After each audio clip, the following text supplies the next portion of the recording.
Hello Internet, I'm Professor Cunningham, this is MathQuest, and as I said in the last video, I'd like to take some time today to talk about this channel and exactly what I intend to do with it and how you can benefit the most from it. In the last video, I talked a little bit about myself, a little bit about my history, and a lot about my philosophy. I'm going to start with 3 introductory videos that should give you an idea of my teaching style and whether or not this channel is right for you.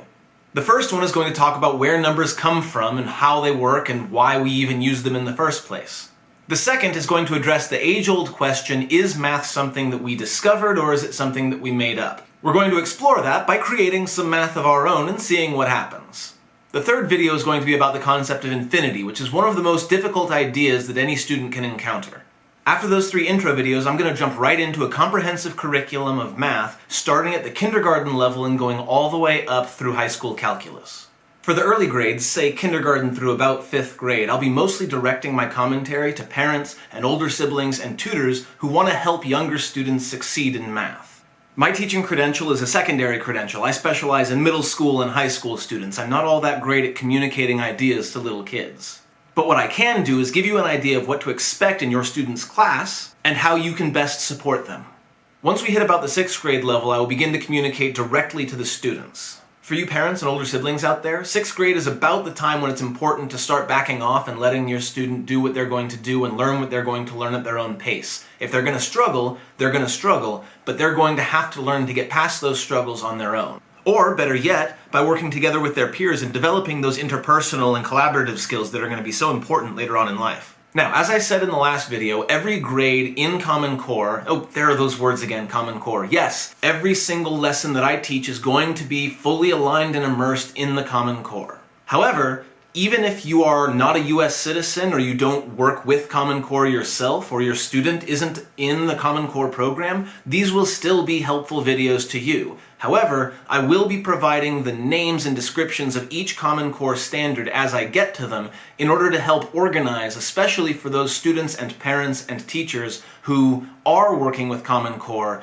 and sometimes get confused by all of the terminology. The standards are broken up into several different groups, each with their own name. Each individual standard has its own number, making it easy to reference. These numbers of the standards will be in the titles and descriptions of my videos, so you should be able to simply search by standard if you need to. Here's an example. This is a Common Core standard from 4th grade under the heading Numbers and Operations in Base 10. It says, use place value understanding to round multi-digit numbers to any place. Pretty simple, right? Each standard is pretty clearly written, and I will be providing videos on each and every one of them. Now, early on, the standards are simple enough to where I'll be able to cover several of them in one video. However, I will be providing separate individual videos that include example problems and exercises for every individual standard. I will also be providing links in the description to places where you can find more exercises and more examples and more practice. After all, practice makes perfect.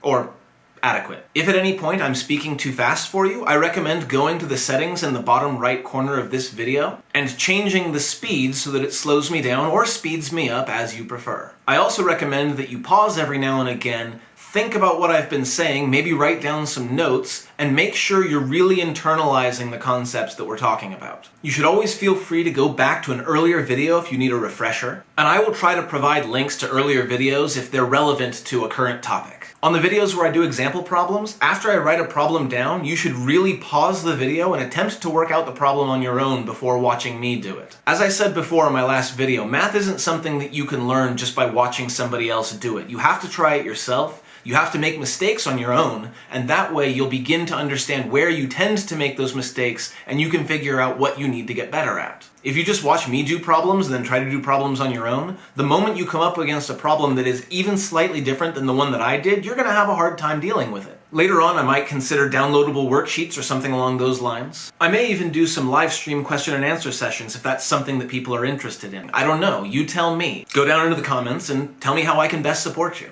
But no, I'm not going to do your homework for you. If you have a question about a topic or an example problem, you should ask in the comments of that video. On the other hand, if you're knowledgeable about these topics, I would ask that you go down to the comments and answer questions that are asked by your fellow students.